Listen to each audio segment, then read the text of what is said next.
జై Shriram. Welcome to our channel. Present వచ్చేసి సంగారెడ్డికి 3 కిలోమీటర్ల దూరంలో ఉన్న శ్రీ కాశీ విశ్వేశ్వర దేవాలయానికి అయితే వచ్చాం. ఈ ఆలయం అయితే కాకతీయుల కాలంలో కట్టినట్టు మనకు కనిపిస్తుంది. ఒకసారి అయితే ఆలయం యొక్క డీటెయిల్స్ పూర్తిగా లోపలికి అయితే తెలుసుకుందాం పదండి.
ఆలయానికి ముందు మనమైతే కోనేరు చూడవచ్చు. ఒకప్పుడైతే ఈ కోనేరులోనే తానం చేసి స్వామివారి దర్శనానికి అయితే వెళ్ళేవారట. ప్రజెంట్ అయితే ఈ కోనేరులో తానం చేయడానికి వీలైతే లేకుండా మనకు వాటర్ అయితే చాలా లోతుగా ఉంది.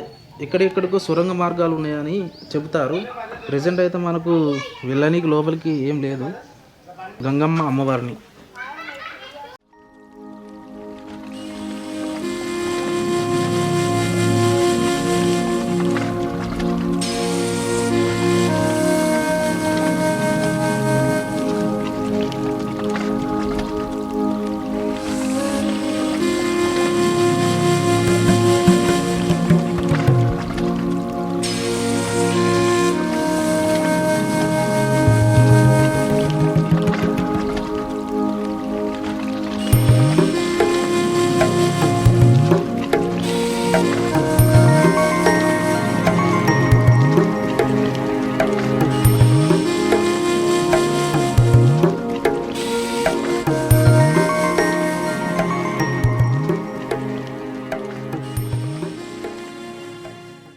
గర్భగుడికి ముందు భాగంలో నందీశ్వర మండపాన్ని అయితే మనం చూడవచ్చు.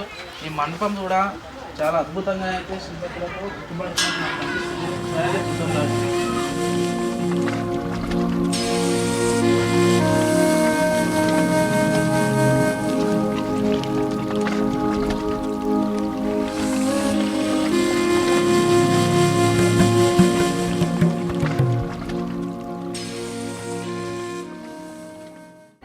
మన తెలంగాణలో పవిత్ర గోదావరి నది యొక్క ఉపనది అయిన మంజీరా నది ఒడ్డున కల్పగూర్ అనే గ్రామంలో ఈ ఆలయం అయితే ఉంది. ఈ ఆలయాన్ని 11వ శతాబ్దంలో ప్రతాపరుద్రుని యొక్క సేనాధిపతి యొక్క శిష్యుడు ఒంటుమిట్ట ఓబులేయ గారిచే ఈ ఆలయం అయితే నిర్మించినట్టు చరిత్ర చెబుతుంది. కాకతీయులు నిర్మించిన ప్రతి త్రికూటాలయంలో శివలింగం మాత్రమే మనకు దర్శనమిస్తుంది. కానీ ఈ ఆలయం యొక్క ప్రత్యేకత ఏంటంటే ఈ ఆలయంలో కాశీ విశ్వేశ్వర స్వామి ఒక గర్భగుడిలో, అదేవిధంగా అనంత పద్మనాభ స్వామి మరొక గర్భగుడిలో, అదేవిధంగా ఇంకో వైపున వేణుగోపాల స్వామిని మనం దర్శించుకోవచ్చు. ఇదే ఈ ఆలయం యొక్క ప్రత్యేకత. ఈ ఆలయం యొక్క మరొక ప్రత్యేకత ఏంటంటే వరంగల్లోని 1000 స్తంభాల గుడిని పోలినట్టే ఈ ఆలయం కూడా నిర్మించినట్టు మనకు చరిత్ర ఆధారంగా తెలుస్తుంది. ఈ ఆలయం హరిహర క్షేత్రంగాను త్రికూటాలయంగాను ప్రసిద్ధి చెందినది. ప్రధాన ఆలయ సింహద్వారం తర్వాత మనోహరమైన శిల్పకళతో నందీశ్వర మండపం దాటిన వెంటనే మనం గర్భగుడిలోకి ప్రవేశిస్తాం.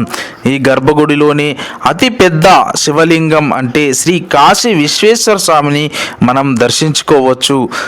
ఈ గర్భగుడిలో కిందిగా కోనేరు వైపు కాశీ జల ప్రవాహం కలదని ప్రతిది. అందువల్ల చీలికగా ఉన్న నేల ద్వారా నాణములు వేసినచో నీటి శబ్దం వినిపిస్తుందని చరిత్ర ద్వారా తెలుస్తుంది. ఈ పక్కనే మనం దర్శించుకోవచ్చు. అద్భుతమైన శిల్పకళతో నిర్మించిన ఆనాటి ఆలయాన్ని. ఇక్కడే మనం సరస్వతి దేవి అమ్మవారిని దర్శించుకోవచ్చు. ఈ పక్కన విఘ్నేశ్వర స్వామిని దర్శించుకున్న వెంటనే మనం శ్రీ అనంత పద్మనాభ స్వామిని కూడా మనం ఈ గర్భగుడిలో దర్శించుకోవచ్చు. అంటే అనంత పద్మనాభ స్వామి గర్భగుడిలో యోగ నిద్రలో ఉన్న శేషశయనుడైన అనంత పద్మనాభ స్వామి శ్రీ లక్ష్మీదేవి బ్రహ్మదేవుడు సమేతంగా ఉన్నాడు. వారి పక్కన దశావతారములు అష్ట దిక్పాలకులు ఉన్నారు. ప్రతిరోజు ఉదయం సూర్యుని కిరణాలు శ్రీ అనంత పద్మనాభ స్వామిని తాకినప్పుడు ఆలయమంతా దివ్య తేజస్సుతో వెలుగుతుంది. ఈ గుడి 1000 స్తంభాల గుడిని పోలికలు ఉన్నాయని చెప్పాను కదా. నక్షత్ర అధిష్టానంపై నిర్మించబడిన ఈ ఆలయంలో స్తంభాలు, కూర్మ మండపంలోని అద్భుతమైన శిల్పకళ మనకు కనువిందు చేస్తుంది. ఆలయంలోని 3 గర్భగుడులు ఉన్నాయి. వీటిలో ఒకటి కాశీ విశ్వేశ్వరుడు, అదేవిధంగా శ్రీ అనంత పద్మనాభ సహిత విశ్వేశ్వరుడు, శ్రీ వేణుగోపాల స్వామి కలిసి ఉత్తర దిశగా గర్భగుడిలో వేణువు శంకుచక్రాలు ధరించిన శ్రీ వేణుగోపాల స్వామి ఇరువురు దేవేరులతో వెలిసి ఉన్నారు. ఈ గర్భగుడిలో అనగా గత 1000 సంవత్సరాలుగా శ్రీ హరిహర క్షేత్రంగా విరజులుతూ భక్తుల కోరికలను తీర్చే మహిమగల్ల శివాలయంగా ఈ ఆలయం అయితే ప్రసిద్ధి చెందింది. ప్రతి ఏటా మహాశివరాత్రి పర్వదినాన ఈ ఆలయంలో పెద్ద ఎత్తున మహోత్సవంలో జరపబడుతున్నవి. మీరు కూడా ఈ ఆలయాన్ని విజిట్ చేసినట్టయితే కామెంట్ చేయండి.